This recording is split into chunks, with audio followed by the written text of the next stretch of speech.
सदगुरु श्री राम सूरत साहेब के पावन स्मृति में आयोजित इस गरिमामय सत्संग समारोह में मंच पर उपस्थित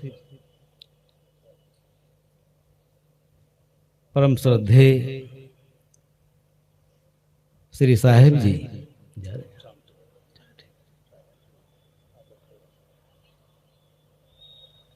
इस आश्रम के संचालक अध्यक्ष परम पूज्य श्री साहेब जी एवं दूर दराज से चलकर आए देश के विभिन्न कोनों से पधारे हुए सभी श्रद्धेय आदरणीय संत वृंद बड़ी तन्मयता से धर्म का रस पीने के लिए यहाँ उपस्थित सभी श्रद्धालु श्रावकों, श्रद्धा मूर्ति देवियों, कल से ही दिव्य और अलौकिक ज्ञान की चर्चा इस मंच के माध्यम से आप सुन रहे हैं। जीवन दर्शन के अनेक पक्षों, अनेक आयामों पर संत गुरुजनों के श्री मुख से पावन विचार सुन रहे हैं। ये विषय बड़ा विलक्षण है, अद्भुत है और व्यापक है। इस पर हम जितनी चर्चा करते हैं, जितना हम श्रवण करते हैं, उतना ही कम लगता है। इसीलिए इसकी प्यास, इसकी पिपासा बनी रहती है और इसी के माध्यम से हम अपने जीवन के समस्याओं का, मन के भावों का, मन में जो विकार है, जिनके कारण हम मनुष्य के रूप में इस संसार में आदर्श जीवन नहीं जी पाते हैं, इसको समझने में सहायता मिलती है। अभी हम आश्रम में बैठे थे, साहब जी ने ज्ञान की बड़ी विलक्षण अद्भुत परिभाषा बताई। सही है, और यही ज्ञान की गरिमा है। हम जो कुछ प्रवचन करते हैं, जो कुछ आप सुनते हैं, इससे ज्ञान की पूर्णता नहीं हो जाती। ज्ञान की पूर्णता उसके प्रयोग में है। सुनना पर्याप्त नहीं है और अलंकारिक ढंग से कहना भी पर्याप्त नहीं है। वो हमारे जीवन में दृष्टिगोचर होना चाहिए, तब कहने की सार्थकता है और बैठकर यहाँ सुनने की सार्थकता है। सहज आप कब होंगे, स्थिर कब होंगे, आपके अंदर जो चंचलता है, चपलता है, व्यग्रता है, तमाम सारी उलझने हैं, उनका समाधान आप कैसे निकालेंगे? इसी के लिए इस विमर्श की आवश्यकता है। सदगुरु कबीर साहब ने कहा, राम रास संशय गांठ न छूटे, ताते पकड़ पकड़ जम लूटे। बहुत अद्भुत वचन। जब बीजक के एक एक शब्दों का हम अध्ययन करते हैं, मनन करते हैं, विद्वत जगत में आज उसकी इतनी भूरी भूरी प्रशंसा की जाती है कि सदगुरु कबीर ने अपने अनुभूत ज्ञान से इतना सार्वभौम विचार कैसे दिया, बिल्कुल वैज्ञानिक। जब हम बैठ करके उस पर स्मरण करते हैं, चिंतन करते हैं, तो हमारे अंदर एक नए संसार का सृजन होता है। जब चीजों को हम ठीक से नहीं समझते हैं, तो दार्शनिक क्षेत्र में और अध्यात्म के क्षेत्र में बहुत बड़ा नुकसान होता है। इसलिए पहले ठीक से चीजों को समझना चाहिए। मुझे बड़ा हंसी आई, आर्यक संघ के व्यक्ति आए थे, हमारे कमरे में आए, तो पहले तो कबीर साहब की बात उन्होंने की। कबीर साहब का सारा दर्शन, उनके चिंतन का और दर्शन का प्रयोजन क्या है?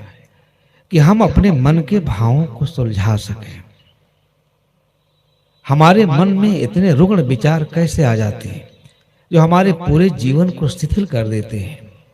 हम बर्बर और असभ्य हो जाते हैं, अनाचरण करने लगते हैं, निंदित और पवित्र कर्म करने लगते हैं।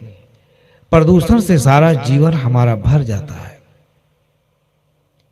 ये गांठ कहां पड़ जाती है? ज्ञान का मतलब होता है कि सारे संशय का समाधान हो जाए, और संशय ही मनुष्य जीवन का सबसे बड़ा शत्रु। कि ऐसा हुआ होगा, गोरखनाथ के गुरु मथुरनाथ की कथा सुनेंगे, ऐसा हुआ होगा, तो आप निर्भ्रांत बोध नहीं प्राप्त कर सकते। और निर्भ्रांत बोध नहीं और निर्भ्रांत ज्ञान नहीं तो निर्भ्रांत आपको मोक्ष भी नहीं मिलेगा, क्योंकि मोक्ष दिया नहीं जा सकता। इसलिए सदगुरु कबीर ने जो विचार व्यक्त किया है, जो दर्शन दिया है, राम रास संशय गांठ न छूटे, वो हमसे आपसे निवेदन करते हैं कि सत्संग के द्वारा, विमर्श के द्वारा, गहन विचार विमर्श के द्वारा और अपने विवेक के द्वारा, अपने तीक्ष्ण विवेक के द्वारा हमको क्या करना चाहिए? अपने जीवन के सारे संशय को मिटाना चाहिए। संशय का मिट जाना ही ज्ञान है। वहां मोक्ष सहज मिल गया, जीवन स्थिर हो गया, बोध स्थिर हो गया, कुछ पाना नहीं है। ताते पकड़ पकड़ जम लूटे, अनेक प्रकार के कुसंस्कारों के हम शिकार हो जाते हैं और हमारा जीवन उसी में आबद्ध होकर नष्ट हो जाता है, तहस नहस हो जाता है। ताते पकड़ पकड़ जम लूटे, होए कुलीन मिस्कीन कहावे तू जोगी सन्यासी। बहुत बड़ा कमेंट है। कोई जोगी हो गया, ज्ञानी हो गया, सूर हो गया, कवि हो गया, वैराग्यवान हो गया, और फिर भी अगर अपना संशय नहीं मिटाया, फिर उसका ज्ञान किस काम का, वैराग्य किस काम का? इसलिए संशय का मिट जाना यही ज्ञान है, यही ज्ञान की सफलता है। वहीं जीवन में सब कुछ सहज ही उपलब्ध हो जाता है। तो जीवन तभी सहज होगा जब ज्ञान आप अपने जीवन में क्या करेंगे? प्रयोग में लाएंगे और उसका परिणति, उसका परिणाम आप देखेंगे। नहीं तो आप जीवन भर सत्संग सुनते रहिए, ज्ञान की चर्चा सुनते रहिए, ज्ञानी गुणी सूर्य कविदाता ए मत किन्हो। बड़ा दुख व्यक्त किया कबीर साहब ने। नाथों के परंपरा में देखा, सिद्धों के परंपरा में देखा, जैनों के परंपरा में देखा, ऐसी घनिष्ठ साधनाएं थी कि हम लोग मंच पर उसे कह भी नहीं सकते थे और उसको मोक्ष का मार्ग बताते हैं। ऐसे कैसे हो सकता है कि आप योग भोग करते हुए जड़ चेतन को मिला करके और आप मोक्ष मार्ग के अधिकारी कैसे हो सकते हैं? विषय निंद विषय वासनाओं में डूब करके भी आप कैवल्य पद की प्राप्ति कैसे कर सकते हैं? ये इतना संशय है। इसलिए आप सभी लोग कबीर साहब को पढ़ें। समय नहीं है, ये पद बहुत लंबा है, फिर अगले सत्र में इस पर कुछ मैं अपना विचार व्यक्त करूंगा। मैं केवल आपसे निवेदन किया, किसी प्रकार का आपके मन में संशय हो, उस संशय का आप यहाँ समाधान करें। नहीं प्रवचन से होता है तो कमरे में बैठ के करें। एक महात्मा से नहीं होता है, 10 महात्माओं के पास बैठकर करें।